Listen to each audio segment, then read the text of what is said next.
A grande maioria dos candidatos num processo eleitoral costuma chamar o eleitor, o povo, para discutir suas propostas e, acima de tudo, propondo a este mesmo eleitor, ao povo, de que, uma vez eleito, está aí a justificativa de receber o voto do eleitor, fará do seu mandato uma espécie de divisão de tarefas. O mandato será conduzido a 4 mãos: as mãos do político e as mãos do eleitor. Tudo que ele vir a fazer, com certeza vai consultar, vai procurar o povo, vai pedir conselhos.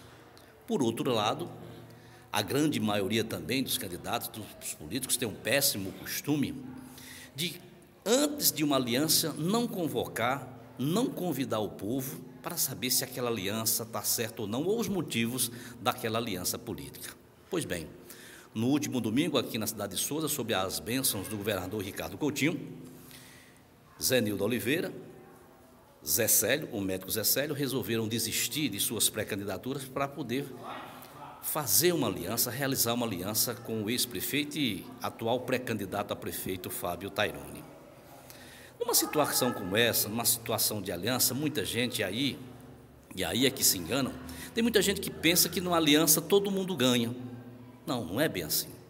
Numa aliança, por mais que se diga em nome do povo, em prol do povo, produtiva, tem aqueles que ganham, tem aqueles que perdem. No resultado não é a unanimidade para vencer, todos ganhando, e nem tampouco a unanimidade, todos perdendo. Tem gente que ganha, tem gente que perde. Então, nessa aliança do último domingo, quem ganhou e quem perdeu? Vamos aos fatos.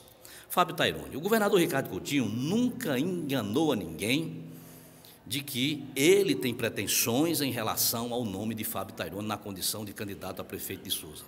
Primeiro, porque é do seu partido, PSB. Segundo, porque já vem cogitando o nome de Fábio Taironi, já vem se estreitando, já vem se conversando, já vem conversando um com o outro de longas datas. Terceiro, porque tem 2 cabos eleitorais fortes que trabalham a pré-candidatura de Fábio Taironi antes mesmo de Zenildo existir, de Zé Célio dizer que tem pretensões de chegar à prefeitura junto ao governo do estado, já faz muito tempo. Tratam-se de João Estrela e Lindolfo Pires. Zé Célio perdeu uma grande oportunidade de provar para o eleitorado, para o povo de Souza, que ele merece uma coisa melhor e não apenas aquela pecha, né? aquela nódoa de sempre se destacar como vice, como se ele não tivesse importância em outra área da política senão vice. É a chamada síndrome da vice. Em relação ao empresário Zenildo Oliveira, passou mais de um ano, muito tempo, dizendo que era pré-candidato, batendo a porta deste, daquele, abraçando este, abraçando aquele, fazendo promessas, principalmente em cima da bandeira do Novo. Ele era o Novo. Então, era uma espécie de alternativa para quem não queria votar mais nem neste nem naquele. Então, a opção seria Zenildo, porque ele mesmo se tratava como se fosse o Novo, a alternativa nova, a terceira via, porque os demais não combinavam com o Novo. Moral da história, o próprio Zenildo Oliveira sepultou a bandeira do Novo, enterrou o projeto do Novo quando optou por essa aliança, aliás, de se aliar a um inimigo quase que pessoal, segundo as informações, no caso, o ex-prefeito Fábio Taironi. Eu, lá atrás, no começo, eu dizia o seguinte, que a grande maioria dos políticos, num processo eleitoral, tem como de costume convocar o eleitor para poder dividir o seu mandato, as ações do seu mandato, quando ele se eleger, mas também, porém, tem o péssimo costume de, numa aliança, não consultar primeiro o seu eleitorado, o povo, não dar uma satisfação prévia ao eleitor.